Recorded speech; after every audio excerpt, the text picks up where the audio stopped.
guys ഞങ്ങൾ tooth paste എടുക്കുന്നത് കണ്ടോ കണ്ടോ നിങ്ങൾ കണ്ടോ ചെറിയ ഉപ്പൊക്കെ ഉണ്ടാവും കണ്ടോ സാൾട്ട് കോൾഗേറ്റ് ആണ് കേട്ടോ ഇതിന് പേരെന്ന് വെച്ചാൽ കളറുണ്ട്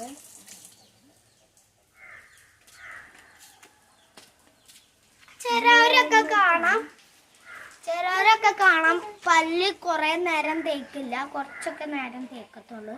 അതുകൊണ്ട് നല്ലോണം തേച്ചാലാണ് പല്ല് വൃത്തിയാവുക ഞങ്ങളൊക്കെ അതുപോലെ ചെയ്യുന്നത്